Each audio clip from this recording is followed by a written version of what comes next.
we go. It's showtime. So today we're doing this thing. It's gonna be called Biohazard RX. Um, it's gonna be an hour long broadcast where we go over just a whole bunch of random ass shit. But whenever we get a chance, we're gonna definitely be giving people shout outs. But first thing I'm gonna do, actually, I'm gonna set my alarm for 1 hour. This episode ain't really gonna be that long. It's not gonna be the full hour. But right now, currently, it is about 80 degrees. It's mostly sunny today. Yesterday, we had a tropical storm, but different parts of LA were affected differently. The part where I'm at, it basically rained just like any normal day, but other parts got heavier rain than usual, and each part of the city was built for different amounts of rain. So some parts of the city got flooded.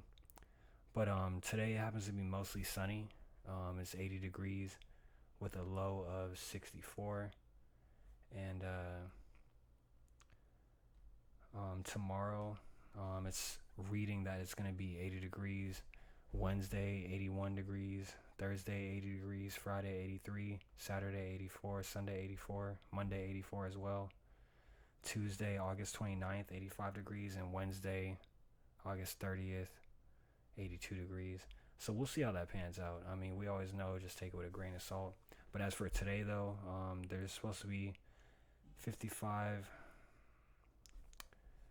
I'm wearing contacts, so I can't even see if it's an S or a 5. It's gonna be 50% humidity. But yeah, I mean, either way, it's nice weather. My family, we're actually about to barbecue in a couple hours, so I figured I would knock this out right now while it's quieter. I'm done doing my laundry and shit. Most of the time, whenever I film these, it's gonna be at nighttime. It's gonna be late at night, so in here it's gonna be dark as fuck. Like, you're not gonna see none of the shit that I have back here. You can see one of my skateboards back there, along with one of my canvases and one of my hoodies. In fact, while we're on it, be on the lookout for this brand.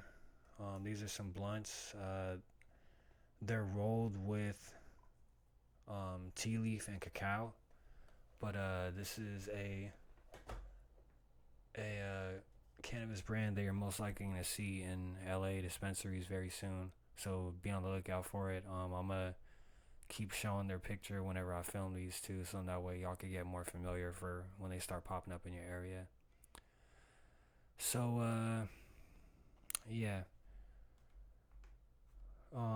Right now, currently, I read the weather, but it happens to be 3:04 p.m. over where I'm at in Los Angeles, which translates to 4:04 in Mexico City, 6:04 in New York, 6:04 in St. Lucia, 7:04 in Rio de Janeiro and Sao Paulo, 12:04 a.m. It's pretty much fucking midnight over in Amsterdam and Paris. In Dubai, it's 2:04 a.m., 5:04 a.m. in Bangkok, 5:04 in Jakarta, 6:04 in Beijing and Hong Kong, and 7:04 in Seoul, Korea. So what I have pulled up right here is actually an event that's free currently, that's coming up soon in LA. I just found it right now. I figured that whenever I do film these, I'll let people who don't have nothing to do on certain days. Usually Saturdays is when these events are. So this is Saturday, September 2nd. So I figured I would, in each episode, try to find an event that's something that I believe will most likely be a good show. So this is Saturday, September 2nd. Right now it's free, or up to $50 depending on the section you pay for, or it could be like the ticket event itself. Like, you get different privileges with different tickets, but either way, Since it happens to have a zero, I believe that it's just gonna ask you for your email, and then they email you the ticket. I've been to a couple like that in the past, but this one is at Catch One, I believe. I believe it. Yeah, so Catch One. So not that far from my house, but I really like that venue. Really, really cool.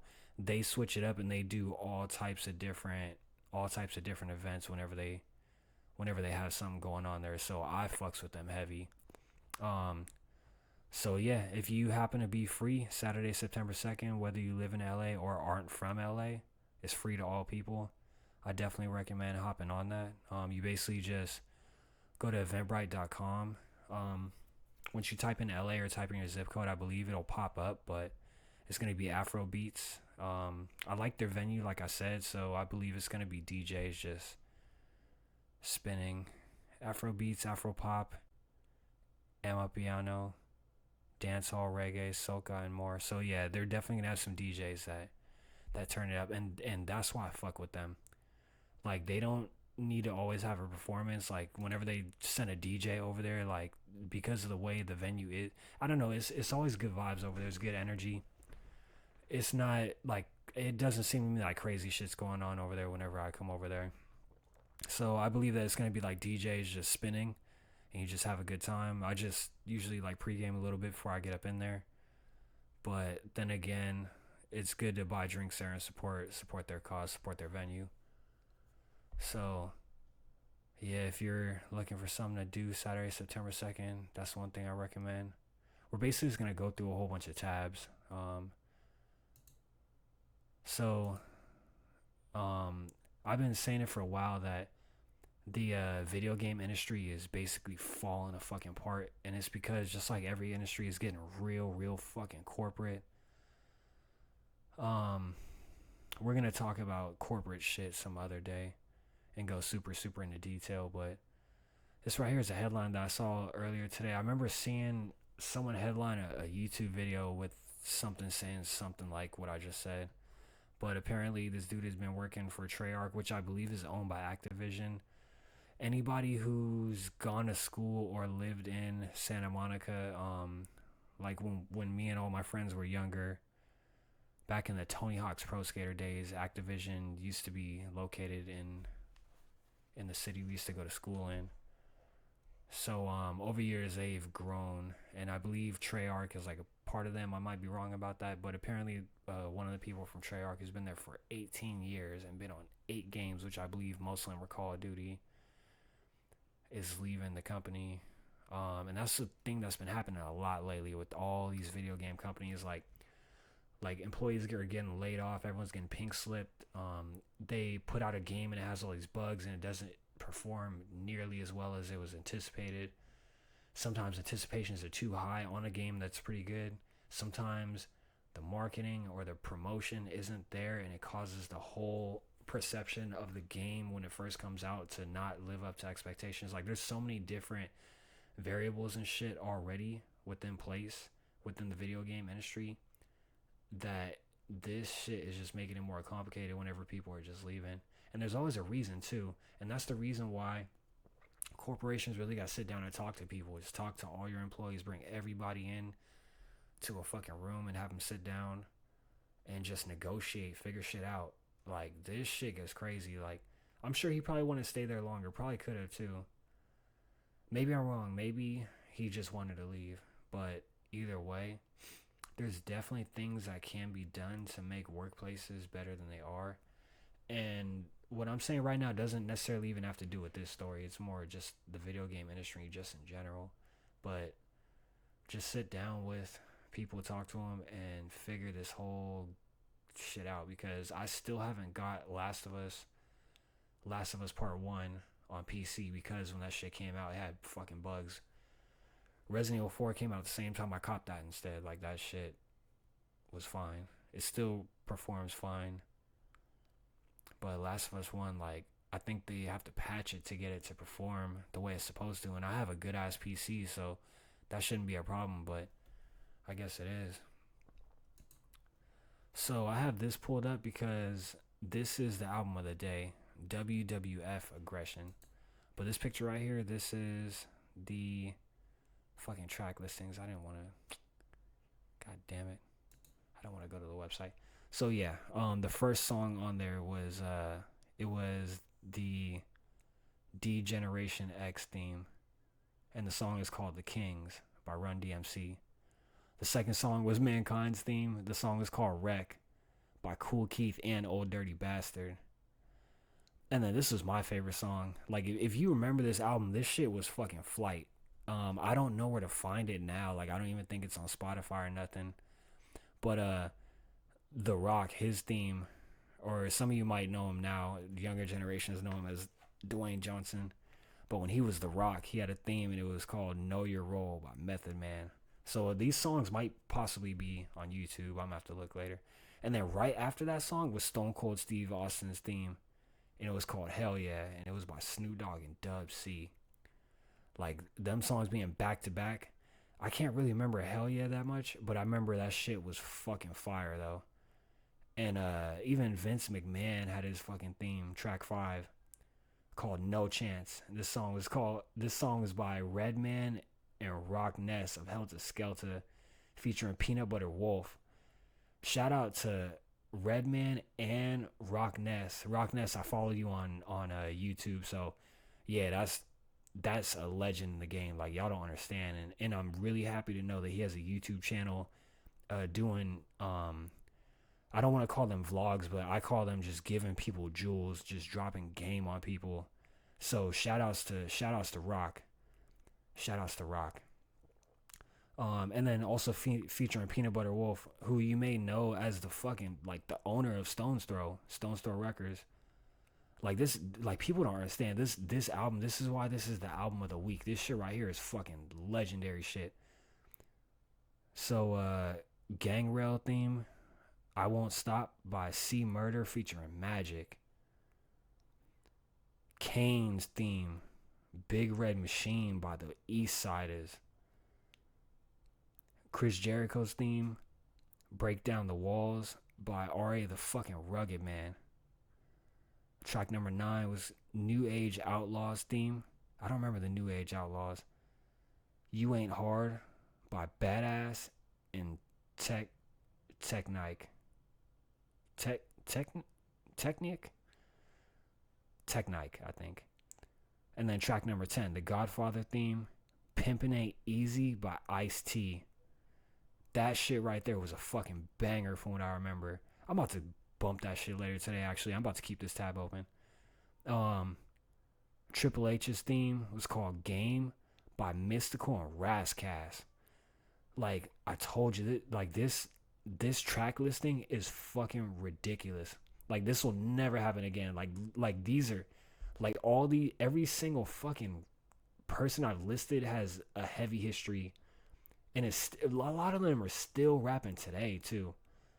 So Triple H theme, "Game" by Mystical and Rascass, and then number 12 is called the Big Show theme, or it is the Big Show's theme, and the song is called "Big" by Mac 10, K Mac, Boo Capone featuring MC8. That's crazy right there. And then the Undertaker theme is called "Ministry" by Dame Grease presents Mino. I can't remember if it had Dame Grease and Mino or if it's just saying that it's Mino. But either way, that right there, that's a heavy track listing. That shit isn't slept on. Like, it has a cult following. A lot of people fucked with it, know what's up. But the only thing is, nowadays, I don't think this album's accessible anymore unless, like, someone uploads the whole shit to YouTube or something. So, yesterday we happened to have a storm in LA. So this right here is a picture I found earlier. I saw it on Instagram first, but this is basically an aerial view of Dodger Stadium after the storm yesterday, or during the storm yesterday, actually. For those that know, Dodger Stadium is not that far from DTLA. So like I was saying, like some parts of the city weren't built for the heavy rains yesterday, and it seems like surrounding Dodger Stadium it flooded. But I don't know what they do about that. Like, I know that doesn't just dry out from when it's sunny again. Like, they gotta, I think, like, get trucks and shit too, or they gotta dig something to drain all the water out. But I don't know what they do with that shit. That's fucking crazy. like I said, like over where I'm at, it just rained like normal. It just rained all day, but it just rained like normal. Where I live at, there's like hills and shit, so the rain would have to fucking get up the hill to like flood, but that's not gonna happen. Thank God for the region, but at the same time, like the regions that weren't built for this, like we gotta, like, I mean, unfortunately, it's got to be a picture uploaded to social media, but because news broadcasts, they don't show shit like this, but whenever that information gets out and then it's seen, lots of times it gets to, or sometimes it gets to me, and then it's like, oh, okay, like we need to like broadcast this shit. We need to show people so that if the city has trouble doing this, like we're aware of it and we're able to offer what we can. But like I don't know how you drain the water. Like hopefully the city has it figured out, but hopefully if not, they'll broadcast it in some way, like I'm saying, so in that way more people can be aware, like people in that area. Like I don't see any houses, so I don't know if this affected any houses. Like I don't think there's any like out here and shit, but like yeah, I don't even know if those people right there are affected, but either way, like as long as it's broadcasted, it makes it easier to keep track of that. So yesterday I put up an article on my Instagram story, and I'm actually gonna read it. I'm not gonna give my take on it. I'm not gonna give my take on it, but I am gonna read the comments that people left behind. So yeah, yesterday I put up a story post saying this is wild, and it had a screenshot off my PC of this article that I'm about to pull up right now. So I'm actually gonna read it on here. This shit to me was an interesting story, but that's the reason why I'm not really gonna give my take on it. Like I don't really think anyone's at fault, but the comments that people left behind are fucking savage, and I'm gonna read all them shits. I'm not gonna read all of them, but I'm gonna read most of them. So this story is, my husband fought my brother. That title alone caught me off guard, and I was like, fuck, I gotta read this shit. I gotta stop what I'm doing. I think I was cooking something, but I was like, yo, fuck that shit. Let it burn. So I, 26 female, have been married to my husband, Micah, 28 male, for almost 9 months. I have a younger brother, Wesley, 19 male, who never really liked my husband. We met in middle school, but we didn't really start talking to each other until our sophomore year of high school. Micah has always been a patient and happy person, but everything went south last Saturday night. Very big very big detail. Micah is black. My family and I are extremely white. My brother has always been a little racist, but never enough where it was taken literally. That's why I never brought Micah around him, because Wes and his friends have a very bad habit of saying the N-word. Micah knew about Wesley's habit and said as long as he didn't say it to or around him, he didn't care. Fast forward last Saturday night, my parents invited us to dinner to celebrate my cousin's pregnancy. It was at my uncle's house, and all the kids were upstairs while the adults were downstairs. Of course, there was heavy drinks, and my brother ended up getting a little drunk. Micah got up from his seat and to go get something to drink when my brother bumped into him. Micah said, "Excuse me," but Wes cut him off mid-sentence and, cut him off midway and said, "Watch your step, dumbass N-word." Then Micah lost it. He started punching my brother even when he started screaming and bleeding. Usually I would stop Micah, but in this situation, my brother definitely deserved it. My dad, my uncle, and my sister's husband spent 5 minutes trying to pull my Micah off. When Micah finally stopped, let me highlight that.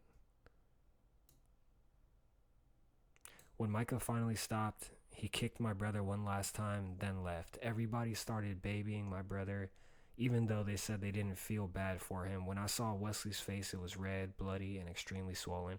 I immediately left because I just couldn't see my brother like that. When I got home, Micah was watching a movie on the couch. I got beside him and started crying. He asked me if I was mad at him, and I told him of course not.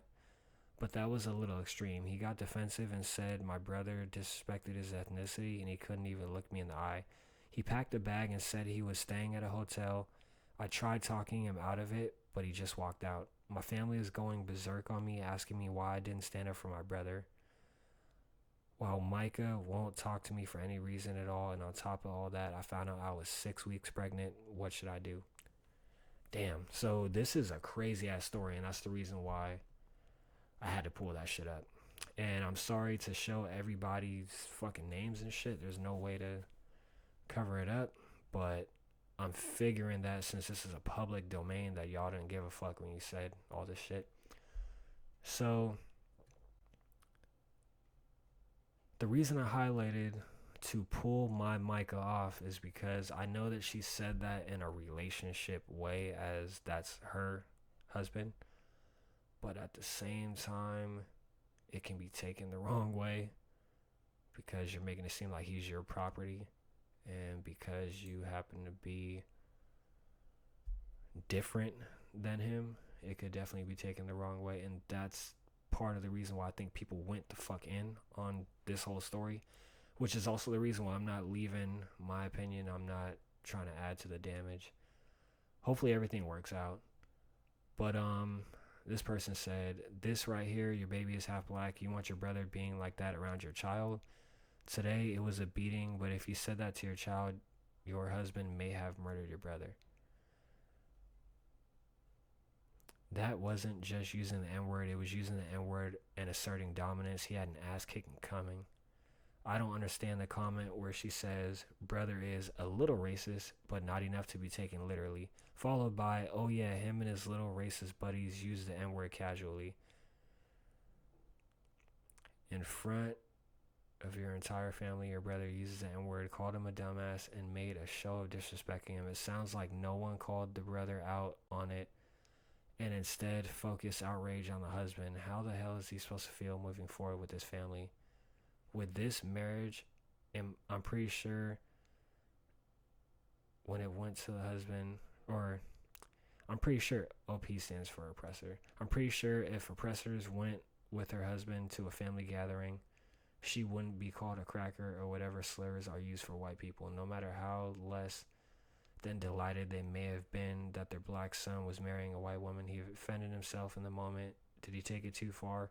Probably, but he didn't start that fight, a fight that needed to be decisively ended. Your brother won't be calling this man the N ever again. Will the relationship survive? I'm not betting either way. Your brother knew what he was saying and to whom he deserved it. I'm with your husband here. I mean, this is a sticky situation. Yeah, but I'm not going to read everything everyone said. All I know is that that's a crazy situation. If I was Micah, I just wouldn't have gone to that shit in the first place. Call me a fucking loser, a loner, or whatever the fuck you may want to call me in the future. I would have stayed the fuck home, made me some oxtails, and avoided that whole fucking situation knowing that your brother's going to be there who is a fucking racist. Simple as that. Like, there's no need. I would have been at home listening to this album. I would have said, fuck going there. I'm going to sit home and drink my wine. I am not socializing with people who could even possibly end up being fucking racist. Alone. There by myself. Fuck that. There was a whole movie made about situations like that. It's called Get Out. And now he's getting out. At a bad time probably, but he's getting out of that shit. So this is a channel that I recently found not that long ago. It's called Qxir. I fucks with this shit heavily. This dude is dope as hell. He finds some interesting shit that's just not on the news. So this one that I have pulled up right here, this one is called What Happens If Your Plane is Exposed to the Elements, Last Moments. As you can see, it says Flight 243. So in this video, and this is the reason why I like this guy. Shout outs to him. If you have YouTube, follow his channel. Check it out first, but follow it. Like, he's the X-Files, but like the real files. Yeah, he I believe he draws and he does it all by himself. He does the drawings and narrations, all that, the storyboard, all that shit. So shout outs to him. So I'm not going to play the video. I definitely recommend checking it out. He goes deep into the description. But I took the name right here, and then I was able to pull it up on Wikipedia so that I can check out some of the details just a little bit more in depth. But long story short, the incident This happened the year I was born, so this happened a long time ago, and I had no idea about this. Like, you can see this plane up here is tore the fuck up. And this picture too, this shit is tore the fuck up. Fuck that shit. No, I'm not riding that shit. So this fucking plane basically took off, and a portion of it ripped off not that long after it took off. So flight 243 departed from Hilo International Airport at 13:25, which I believe is like 1:25. It's like Hawaii time zone.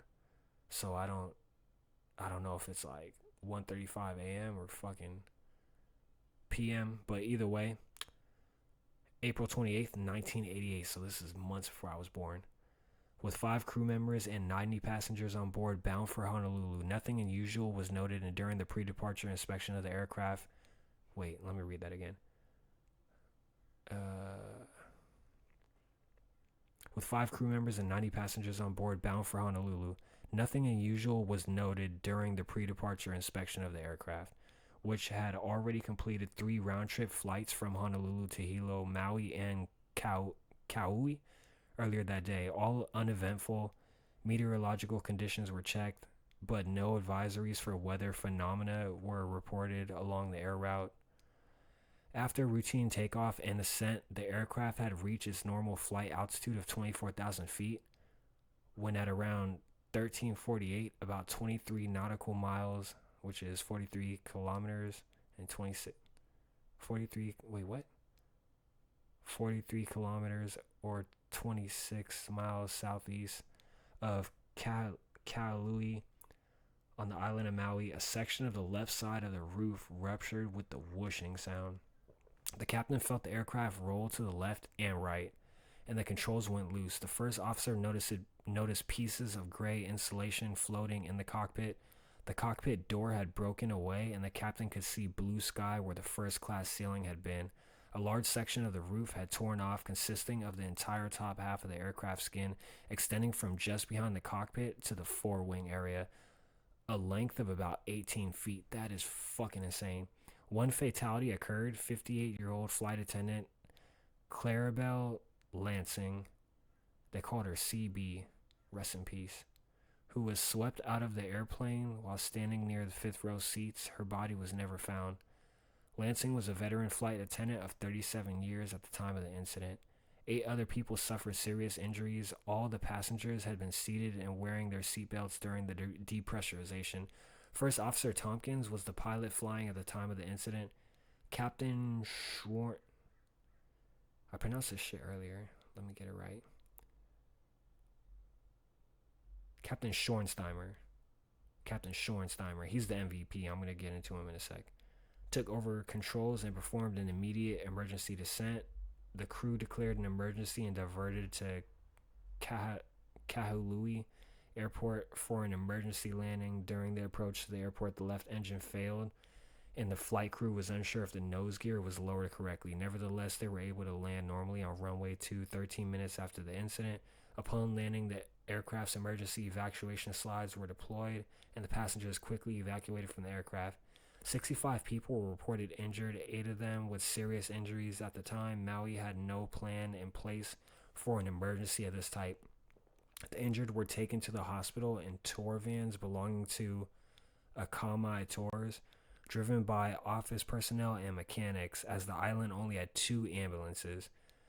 Air traffic control radioed Akamai and requested as many of their 15 passenger vans as they could spare to go to the airport, which was 3 miles from their base, to transport the injured. 2 of the Akamai drivers were former paramedics and established a triage on the runway. So I recommend watching this video because he goes way into detail about it. But I believe that they set up like some tents on the runway to help some people. But this is a fucking crazy story. If that shit happened to me, that's like my number one fear. Like, that shit right there scares the shit out of me. This is the exact reason why I don't like flying. Like, so shout outs to Captain Schornsheimer for getting everybody safely there. Captain Schornsteimer for getting everybody safely there, because that is a crazy situation. The top of the fucking plane rips off, and then the wings start fluttering and shit, and you can't maneuver it right. Then the left engine breaks. Like, that's ridiculous, and you still landed it safely and only lost one casualty. Rest in peace to Clarabelle. Um, she was the only one who wasn't seated, and she was literally not supposed to be seated. She was doing her job, and it's a very sad thing that happened. Her body was never recovered, I believe. Um, yeah, it's a crazy thing that happened, and the craziest part too is like the weight of the plane after that tear could have possibly, like, the rest of the plane could have just fallen off to where it's just the cockpit flying in there. And even, I mean, of course the cockpit can't fly by itself, like without the engines. That show just fall out of there. But literally look at that shit. Like, it's a miracle that it didn't happen like that. Like, the weight of this portion, I believe, is probably heavier than this whole portion right here. So the fact that it didn't separate off the weight alone, especially with air going in this direction to where it could pull that, I don't know. To me, that's crazy though. That right there, that's some crazy ish, crazy test of fate too. I still recommend watching the video because he goes deep into detail, but that's something that I think is fucking insane. Um, so today we're giving a shout out to Elizabeth Banks. You might recognize her. She has a long filmography. She's been in a lot of movies. But this is a good picture of her right here. She looks amazing. But the reason why we're highlighting her today is because um, I thought that her most recent directorial movie was her directorial debut, but I was wrong. She's been directing several movies, and I'm gonna have to check all of them out. I've seen portions of Pitch Perfect, but I had no idea she directed that. Movie 43, I think I've heard of it. I'm gonna have to go back and check it out. Charlie's Angels, I didn't know she directed that. I didn't see that one. But Cocaine Bear I did see. I really enjoyed this movie. This movie is, in my opinion, this movie is perfect. It takes place in the 80s, and the reason I like it is because, like, they really have that 80s, like, that 80s shit going on. But also too, the cast is solid. Like, I've never, I don't think I've seen either of them. Maybe possibly her. O'Shea Jackson and Ray Liotta I'm familiar with. Isaiah Whitlock I'm familiar with. Brooklyn Prince and Christian Convery I'm not familiar with, but I like them. Like, I hope they have a bright future in acting in general. Like, both of them are some funny kids. Margot Martindale I recognize. I recognize her from Dexter, but she does good in this. Jesse Tyler Ferguson, he looked familiar, but then I realized he was from damn, why do I always forget the fucking name of it and draw a blank? Modern Family. Modern Family. So he's from that, and he's in this too. So he looked different. That's why I didn't recognize him when I was watching it. And then I don't recognize any of these people except for Scott Seiss. But I like his part. I like everybody in this movie, actually. Everybody did fucking good. Everybody. And Elizabeth Banks, like, her direction and, like, yeah, like, her direction in this movie, casting in this movie, storyboard, like, everything was on point. When this movie came out in theaters, I wanted to see it, but I remember I fucking missed out. I was trying to get someone to see it with, and no one came through, so I didn't end up seeing it. But yeah, this movie, it's on Amazon Prime right now, and that's how I ended up seeing it. But I'm definitely buying this movie. I'm actually mad that I didn't see it in theaters. But that's the movie of the week. So WWF Aggression is the album of the week. I'm gonna have to go find that shit later. So back to Reddit. So yeah, we're just gonna watch a couple clips. Hunt Showdown, for those that know, it's the clips of that game that I've been putting up on IG and shit. Right now they have an event going on called Tide of Shadows, so I've been running that. But to describe it, it says, "Welcome to Hunt Showdown Community Hub. Hunt Showdown is a competitive first-person PvP bounty hunting game with heavy PvE elements from the makers of Crysis. Set in the darkest corners of the world, it packs the thrills of survival games into a match-based format." So my description of it in black people language is, this shit is basically some cowboy shit where you get old school ass guns that look like this and you get different attachments to them. You go out there, you have an objective to fight a boss and fight enemies, but then while that's going on, at any moment other niggas can fucking just start shooting at you and shit, and you gotta quickly just take cover and shoot at them back. So we're gonna watch a couple of clips. So this clip right here, I like this one. I was watching this one earlier. So yeah, like all these, this isn't Call of Duty, like all the guns are some old ass guns. But yeah, good call. They're going that way. Oh my god. This dude's gonna yes, do it. Auf Wiedersehen. You're gonna be able to get go. He blew that motherfucker up. One's dead. Yeah. And there's another person too. So Oh, the one's dead. Shoot him in the fucking head. That shit's crazy. It's not an easy game to play. Yeah, this dude should have headshotted him, but the game whiffed it. Like, shit like that is frustrating because that happens to me often too. I shouldn't say often, but it happens to me sometimes. Like, he was aimed right at his head and they fucking whiffed that shot. That's fucking nuts. That shit pissed me off. Killed one.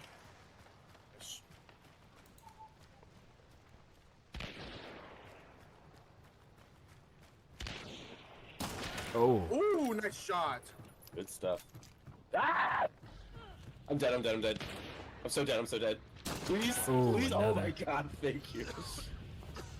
Yo, I saw that bomb land. Yo, was did like- you hear how Mario fucking yelled, dude? Oh, shit. Yeah, that gun that he did that shit with is not, that shit is not easy.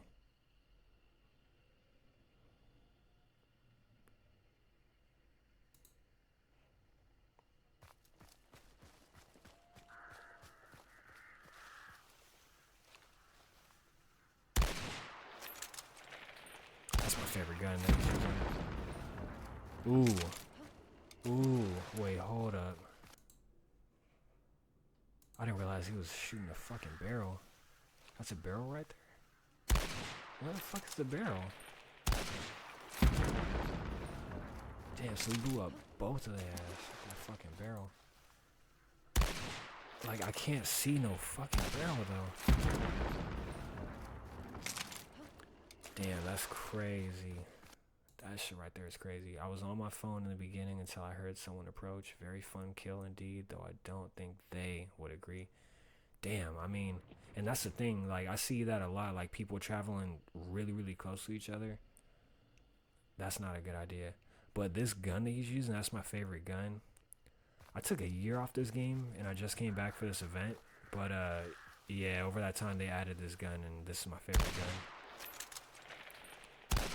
Well, I should say this became my favorite gun. Damn, that's fucking crazy. So that's the gun that I think they based off of this one. Killed one.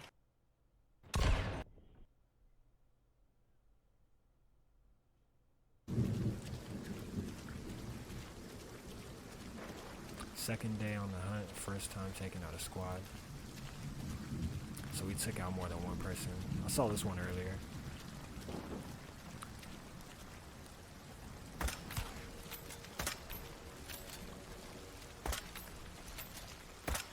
And it's hard as fuck to see in this fucking rain. Like, they just added the rain, but it's hard as fuck to see in this fucking rain.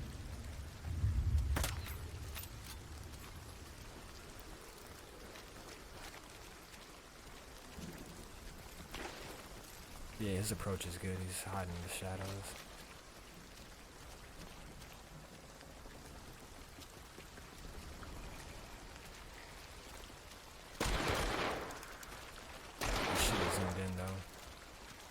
think he knew that he could zoom in with the dualies.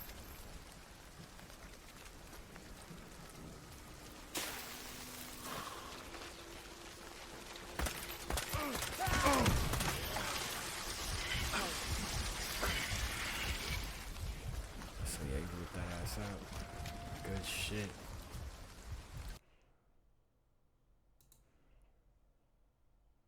So yeah, we're gonna look at some fucking takeover videos. But before that, I'm gonna see if anyone responded to the question I put up.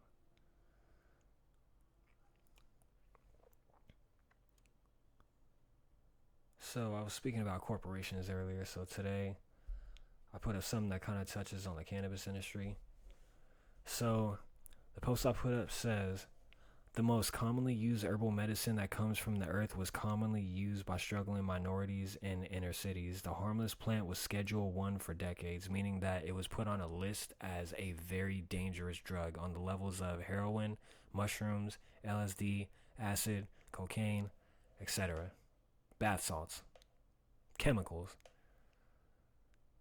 Now that this substance is legal, who's not employed in this industry in every single level of it? Question mark. Which group of people makes up the largest part of the black market? And the question is, was the war on drugs just used to lock up minorities? Bullet points. Acid, LSD, etc. was never an issue because it was never something colored people could grow in their backyard and make tax-free money with. When the government saw this, hustling was born. Realistically, it wasn't born then, but the hustle changed when the government started noticing this. All the CIA, FBI, DEA had to do was put crack in the ghetto. Here we are today. Here's some more shit all these intelligent people won't talk about. So when I say intelligent people, I mean every fucking person vlogging or broadcasting. There's so many of y'all trying to chase clout and get whatever fucking Drake or Lil Yachty interview you can get. But there's so much shit going on in the world that we gotta pay attention to. Even though right now I'm just showing y'all like little game videos.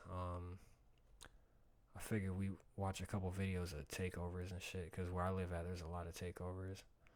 But the sad part is like a lot of these people be getting hit.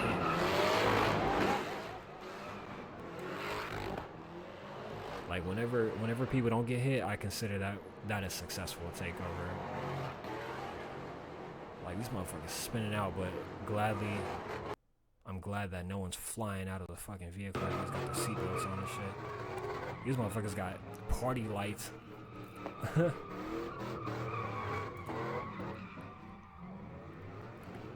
They got the party lights in the background and shit.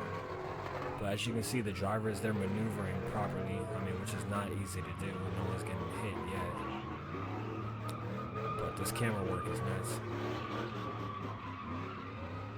All this shit right here is dangerous, but the reason I'm showing y'all this is because this is real life.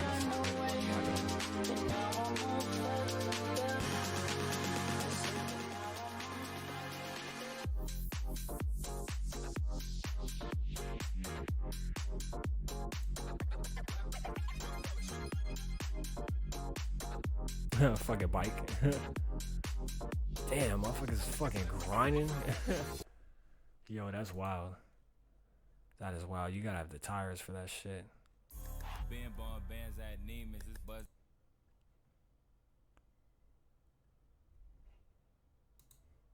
SD and wait, what is that? SD and LA edit. Yeah, cause I mean, like I said, like this shit be going down a lot in LA. Like I think Santa Fe. Yeah, because I'm sure that some of this footage that's probably about to be shown is not that far from my pad.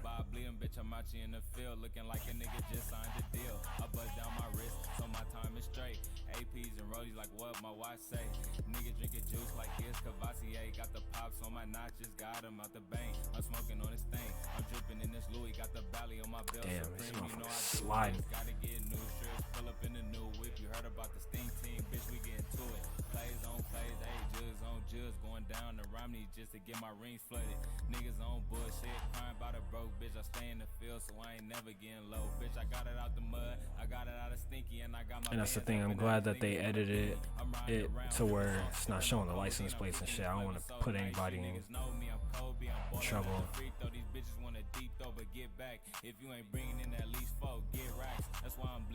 Damn, they not playing.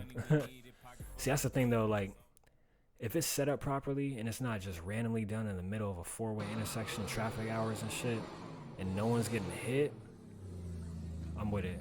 Like, as long as it's a safe environment, but I don't want no one getting swung by the fucking. Damn, that's crazy.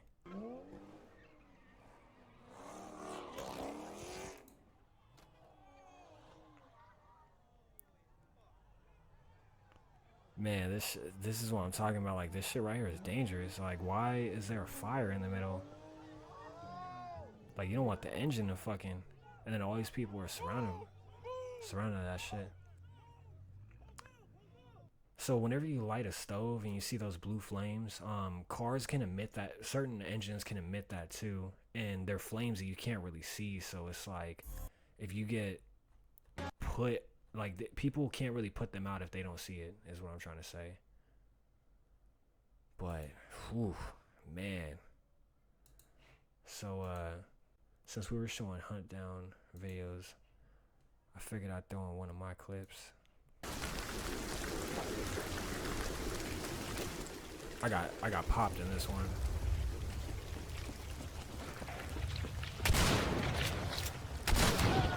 Moving back with a shot.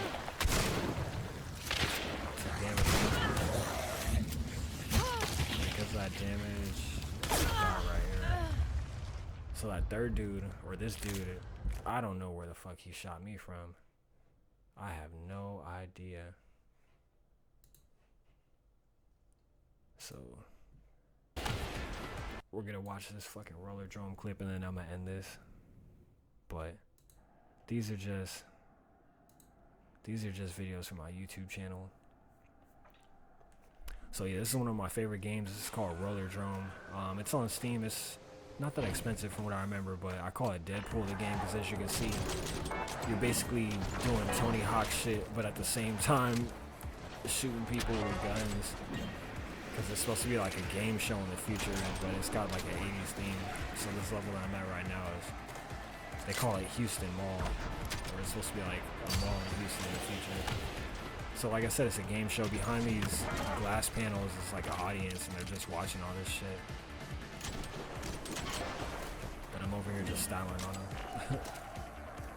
But yeah, the whole aspect of this game being the retro rollers and then jumping off half pipes and shit and grinding, doing different grinds. Yeah, did a melancholy frontside slide and just pop this motherfucker. Yeah, like this shit right here be cracking me up. So this is, I guess this will be the game of the week. But later today I'm gonna actually stream, or I'm not gonna stream, but I'm gonna put up a video similar to this. Cause Biohazard RX has 2 segments. So this right here is the first one. Basically just going over random articles and Instagram stories and shit like that, giving perspectives, and then showing random videos and whatnot. But yeah, slug shot. Whoop that barrel, took his ass out.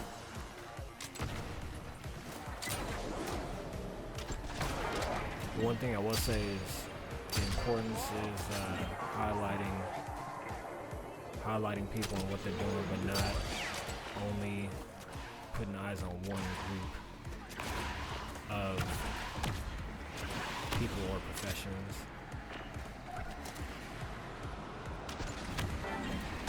Damn, he got blown up. This person's gonna get a slug shot. Nope. There we go. Backflip. Slug shot.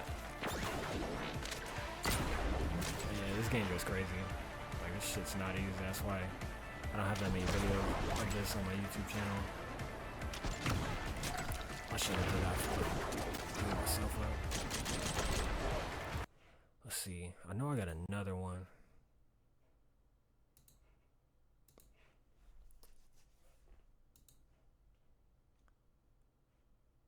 Yeah, this one right here. So if you've seen John Wick #4, supposedly one portion of it was based off this. Or based off this game, I should say.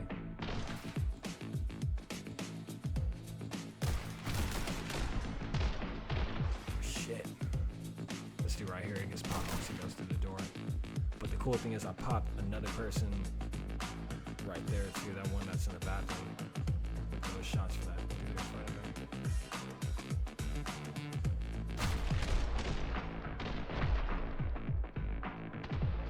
Yeah, this game is not easy. Even though you get bullet time, this shit is not easy at all. Like, this took 100 tries or something like that. Maybe not 100, but it took a lot of fucking tries. This dude too. Black.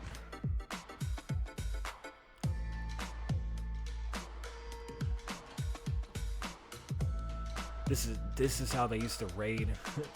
This is how they used to raid cannabis houses in the 80s and the 90s.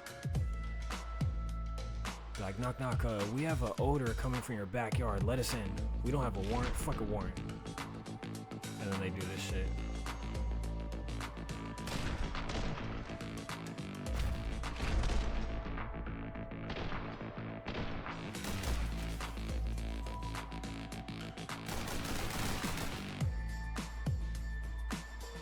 God damn.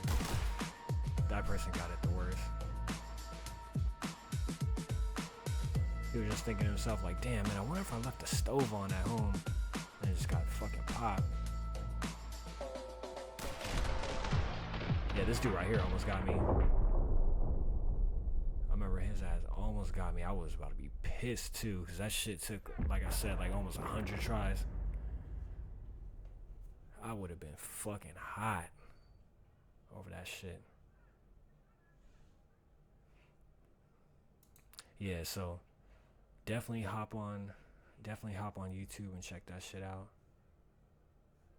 Curtis King, that's another person I definitely recommend following him. He's got a lot of good info. But before I sign out,